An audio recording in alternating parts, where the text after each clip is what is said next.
Dan kemarin saya baca berita itu, beberapa dokter itu melakukan operasi bedah dengan menggunakan cahaya smartphone. Jadi karena nggak ada listrik, terpaksa mereka menggunakan cahaya smartphone. Karena memang sudah nggak ada bahan bakar, di Gaza ini sudah nggak ada lagi pasokan bahan bakar. Israel itu ketika mereka playing victim, kemudian mereka teriak-teriak negara-negara Eropa, apa yang terjadi? Amerika Serikat mengirimkan kapal induknya, aircraft carrier-nya, kapal perangnya dibawa oleh Amerika beserta teknologi senjatanya dan pasukan Navy-nya. Inggris juga sama, mengirimkan bantuan-bantuan militer. Umat Islam apa yang dikirim ke Gaza? Kain kafan, serius. Jadi di antara 20 truk bantuan yang masuk ke Gaza itu isinya kain kafan. Bismillahirrahmanirrahim. Assalamualaikum warahmatullahi wabarakatuh. Alhamdulillah wassalatu wassalamu ala Rasulillah. Rabbi shrah li sadri wa yassir li amri wahlul 'uqdatam min lisani yafqahu qawli. Rabbana zidna ilma. Teman-teman, memasuki hari ke-18 sejak agresi Israel ke Gaza, korban jiwa masih terus bertambah dan semakin brutal, semakin parah. Sejauh ini ya, dalam 24 jam terakhir, itu ada 407 warga Gaza yang dibunuh, dan mayoritas itu adalah anak-anak dan wanita. Tadi pagi ini pembantaian parah banget, puluhan meninggal di wilayah padat pengungsian di jalur Gaza bagian barat. Dia namanya itu pengungsian Asyati, pengungsian pantai. Dan di antara korbannya itu adalah sahabat saya, namanya itu Toha Bakar. Dia itu kameramen Gaza Media. Nanti bisa lihat videonya di Ion Palestine. Jadi dia bawa anak kecil yang dia berhasil bantu evakuasi gitu kan. Dan masih ada banyak puluhan anak-anak kecil yang dia bilang ya, ada banyak puluhan anak-anak kecil yang masih terjebak di bawah reruntuhan. Dan juga pembantaian di sana sinilah, di wilayah utara ada pembantaian, di wilayah tengah Gaza Tengah ada pembantaian, di wilayah selatan ada pembantaian, termasuk di tempat saya ini di wilayah selatan Khan Yunis ini juga banyak pembantaian sejak dari pagi. Dalam 24 jam ini 407 yang meninggal dan 1000 yang terluka. Jadi kalau kita akumulasi sejak hari pertama sampai hari ke-18 ini sudah sekitar 5.000 tembus lah ya yang meninggal. 70% diantaranya itu wanita dan anak-anak, sementara korban luka ini mencapai angka 17.000. Dan teman-teman, kalau kita ngeliat polanya ini, serangan-serangan ini tidak hanya menyasar sipil, tapi tim lapangan ya, pasukan-pasukan lapangan ini benar-benar diserang habis. Seperti misalnya petugas ambulan ini, ya Allah, 65 tim medis, petugas ambulan, perawat, dokter tuh sudah banyak dibunuhi oleh mereka. Contohnya di Rumah Sakit Ashifa itu ada satu dokter yang sangat terkenal ya di Gaza ini. Dia itu spesialis luka bakar. Dan kita tahu dalam kondisi seperti ini tuh pasien yang paling banyak ditemukan itu adalah pasien luka bakar ya, karena kan bom itu kan menghasilkan luka bakar yang sangat masif terhadap para korbannya. Jadi dokter luka bakar ini, spesialis luka bakar ini, dia berhari-hari nggak pulang ke rumah, sekitar seminggu 8 hari dia di rumah sakit Ashifa, karena memang banyak sekali korban yang berdatangan setiap harinya gitu kan. Satu hari dia pulang sebentar untuk melihat keluarganya di rumah, bagaimana kondisi keluarganya gitu kan. Pulang nggak lama, dibom rumahnya. Jadi seperti ada kesengajaan di situ untuk membunuh si dokter ini. Jadi sudah krisis fasilitas medis, sudah krisis tenaga medis, makin krisis lagi dengan dibunuhnya para dokter itu. Tadi malam tim evakuasi juga ada yang dibunuh, ya ada yang dibom gitu kan, mobil dibom dan beberapa luka, ada beberapa meninggal.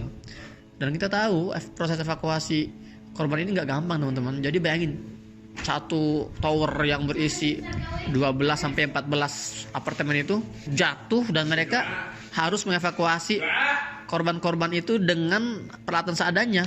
Jadi dibutuhkan banyak tim evakuasi, dan dari hari ke hari itu beberapa tim evakuasi itu malah dibombardir, malah dibunuh oleh penjajah untuk mempersulit proses evakuasi. Belum juga kita bicara jurnalis ya, para jurnalis sudah hampir 20 yang dibunuh itu sampai sekarang itu kan. Ini ada usaha indikasi ke arah genosida massal dan menutup akses dari semua hal.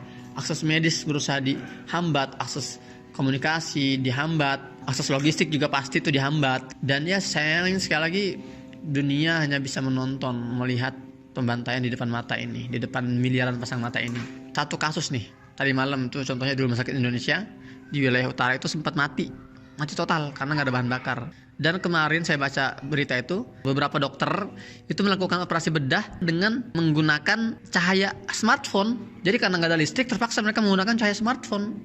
Karena memang sudah nggak ada bahan bakar di Gaza ini, sudah nggak ada lagi pasokan bahan bakar. Intinya kalau punya mobil di Gaza ini nggak bisa gerak ya, karena mobil bensin itu sudah habis tinggal ada beberapa solar itu pun sangat langka solar di Gaza ini.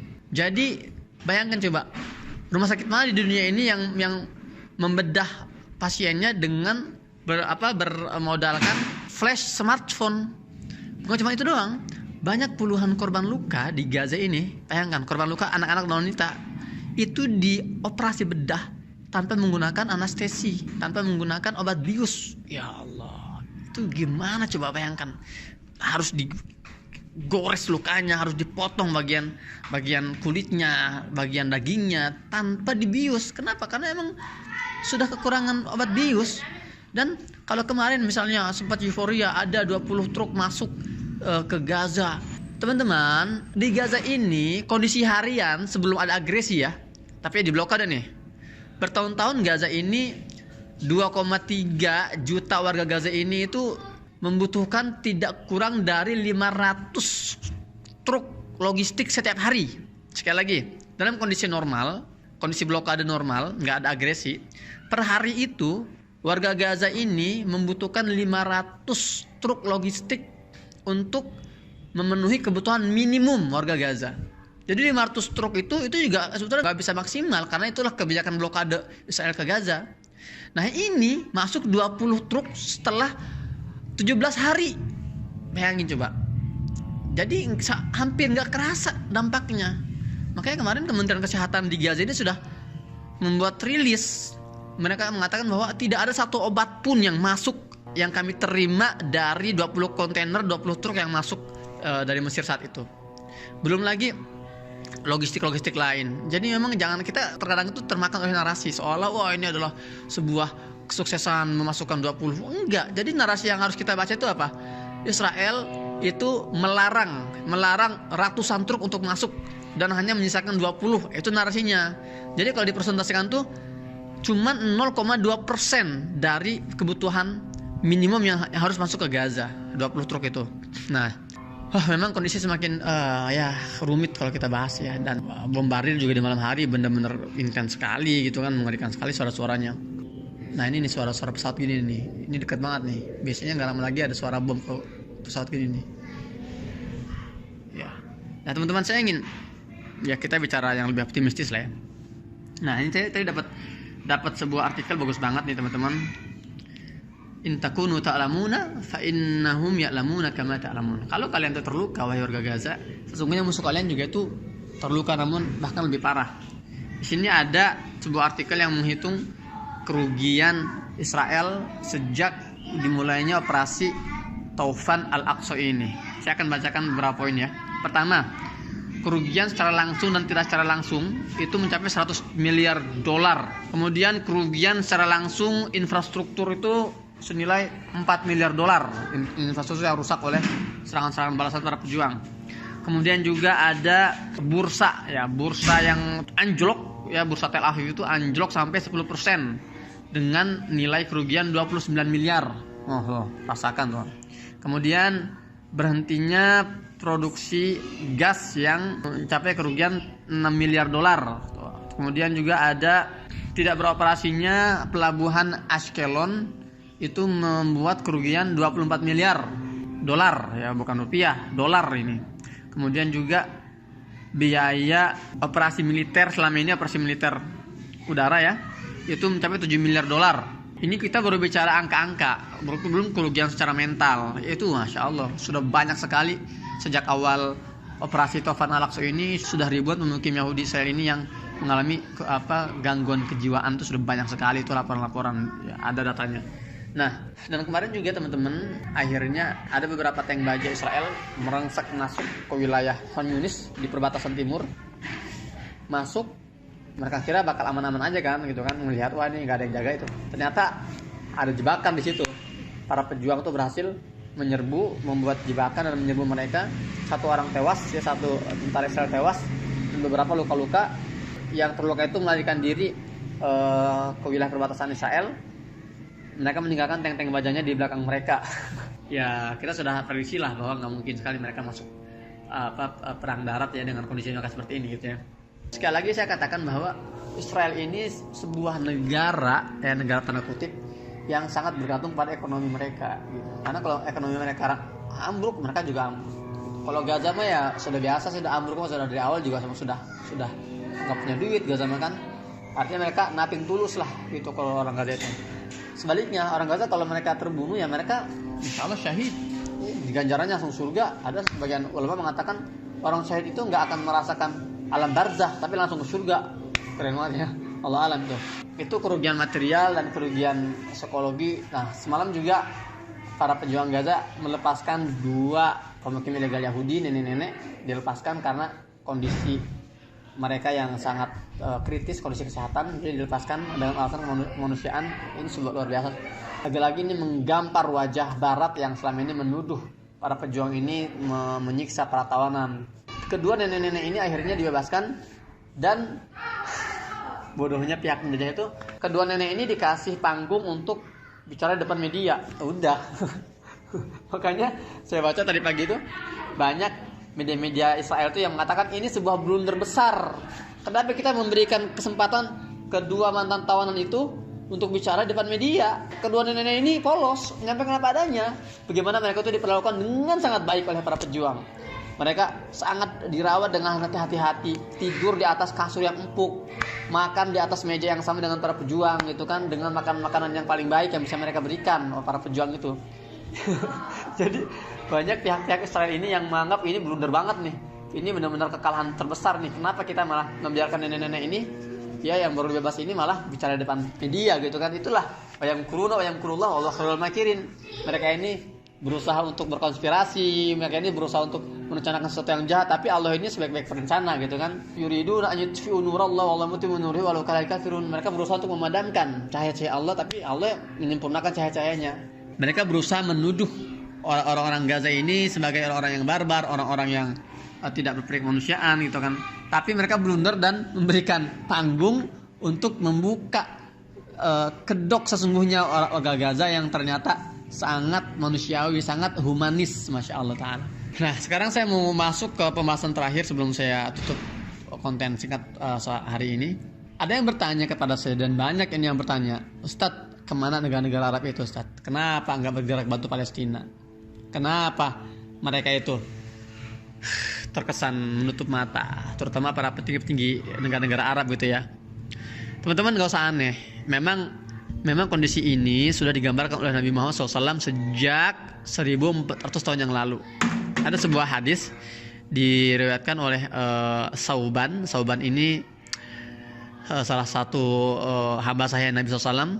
Dia berkata pada suatu hari dia mendengar Nabi Muhammad SAW bersabda, "Yushikul umamu an tada'a alaikum kama tada'al akalatu ila qas'atiha." Atau fima ma'na.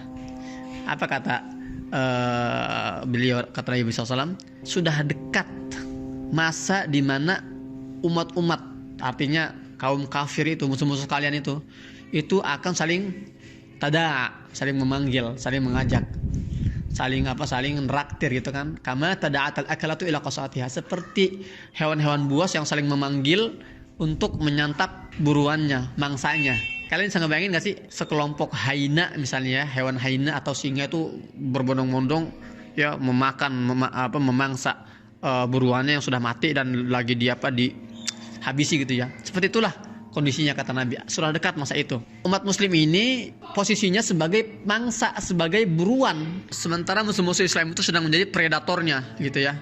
Nah, kata para sahabat, salah seorang sahabat mengatakan, qala qailun hal min qillatin nahnu yawma idzin. Ya Rasulullah, kami jadi mangsa. Bagaimana mungkin umat Islam jadi mangsa kami? Apakah saat itu umat Islam sedikit? Kok bisa jadi mangsa? Gitu. Nah, kata Nabi apa? La bal antum yawma idzin katsir. Oh enggak, sebaliknya. Saat itu kalian umat Islam itu banyak sekali. Kalau sekarang ini istilahnya miliaran lah ya. Dan memang jumlah umat Islam kan lebih dari 2 miliar hari ini kan. Banyak sekali kan. Tapi kok bisa jadi mangsa itu gimana gitu loh. Normalnya itu kan mangsa itu sendiri, terus predator itu yang banyak gitu kan. Nah ini kok kebalik, mangsanya banyak tapi pemangsanya cuma sedikit. Nah kata Nabi apa?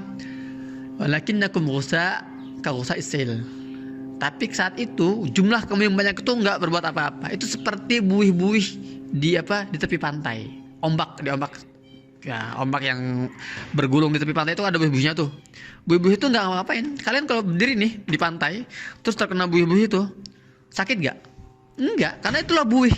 Tergulung-gulung, itu kan bersama sampah dari lautan. Itu buih-buih itu. Ya memang tidak ada dampaknya sama sekali. Artinya lemah selemah-lemahnya saat itu umat Islam itu. Walakinakum ghusaqu ta'sil. Dan kata Nabi apa?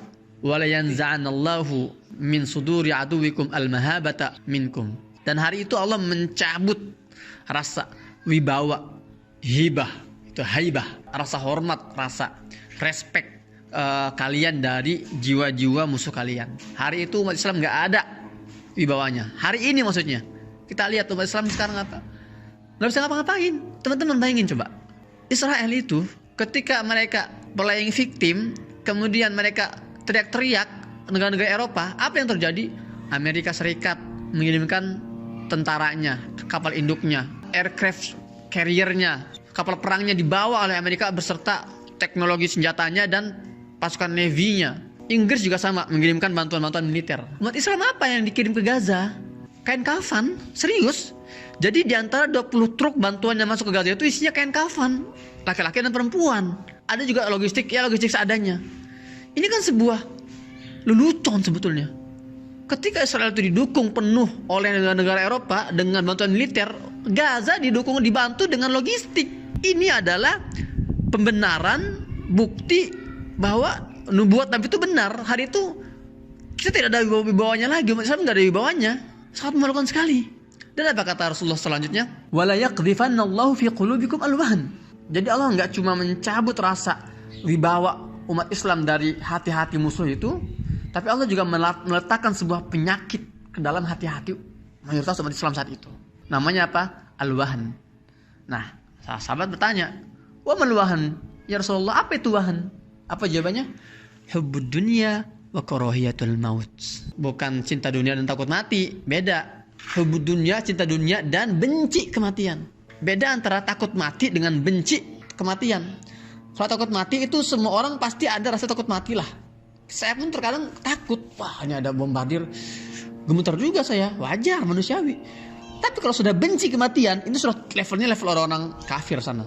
Menurut beberapa mufassir, ya, beberapa ulama ketika mentafsirkan hadis ini, mereka mengatakan maksud dari hubbud dunia, cinta dunia ini artinya pelit.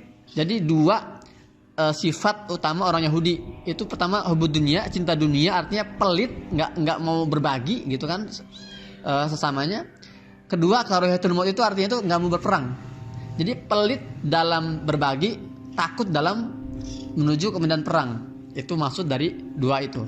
Wahan, hubbud dunya wa karahiyatul maut. Nah, jadi teman-teman, ini bisa jadi barometer untuk kita nih. Kira-kira kita hari ini ada gak penyakit itu dalam tubuh kita? Kita baca aja, ya Allah, saya kira-kira kok sulit banget saya kirim infak untuk Palestina.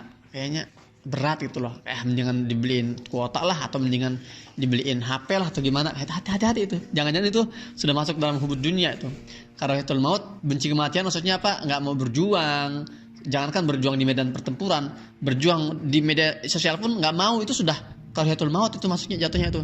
Dan ini jawaban untuk pertanyaan-pertanyaan yang sama. Ada yang mengatakan, kemana dengan negara Arab itu? Kenapa mereka yang punya minyak, yang punya uang berlimpah miliaran rupiah, nggak berani mengeluarkan duitnya untuk Palestina? Teman-teman, perjuangan membebaskan Baitul Maqdis ini perjuangan suci, perjuangan mulia, dan Allah hanya memilih hamba-hambanya yang ingin Ia muliakan untuk bisa menjadi bagian dalam perjuangan ini. Sebaliknya, kalau orang itu merasa berat membantu Palestina secara materi, secara moral, secara jiwa raga, artinya memang Allah tidak memilih orang itu. Allah sedang merendahkan nilai orang itu. Jadi jangan kaget kalau kalian menemukan banyak orang-orang kaya misalnya itu berat sekali untuk mengeluarkan infak untuk Palestina. Berarti ada penyakit itu tuh, hubbud dunya wa karahiyatul maut itu sedang terjadi berkecamuk. Di sisi lain teman-teman, saya pernah ngisi di berbagai pelosok Indonesia, di desa-desa saya ngisi di wilayah Padang Panjang itu. Saya masuk ke desa-desa, melewati sawah, melewati perkebunan. Di masjid kecil saya mengisi tentang Palestina. Itu orang-orang kampung itu pernah nangis. Ada yang ibu-ibu datang ke saya bersama anaknya. Ini kisah nyata ya. Apa dia bilang? Ustaz, sambil nangis dia bilang, Ustaz, saya cuma punya ini, Ustaz. Uang yang lecek itu nggak banyak, sekitar berapa mungkin 75.000 atau ya gitulah, kurang dari 100.000. Ustadz saya nggak punya apa-apa Ustadz selain ini yang saya punya Ustadz, titip untuk Palestina. Dalam hati saya, ya Allah, saya bilang, ini Allah memang sedang memilih orang ini ya, si ibu ini nih, untuk yang muliakan. Ya, jadi Allah entengkan tangannya untuk bisa membantu Palestina. Sebaliknya, kalau Allah ingin menghinakan seorang hamba hari ini, Allah beratkan tangannya untuk bisa mengeluarkan, ya, agar sulit mengeluarkan bantuan untuk Palestina.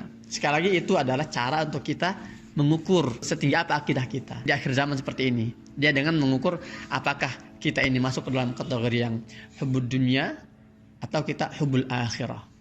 Apakah kita masuk orang yang karahiyatul maut atau apa? Atau yuhibbul maut. Apakah kita termasuk golongan orang yang cinta dunia atau cinta akhirat, atau kita yang benci kematian atau kita yang berani untuk menghadapi kematian. Jadi kalian sekali lagi nggak usah pusing. Memang itu sudah sunatullah. Di akhir zaman ini akan banyak umat Islam, jumlahnya banyak sekali, tapi seperti buih-buih.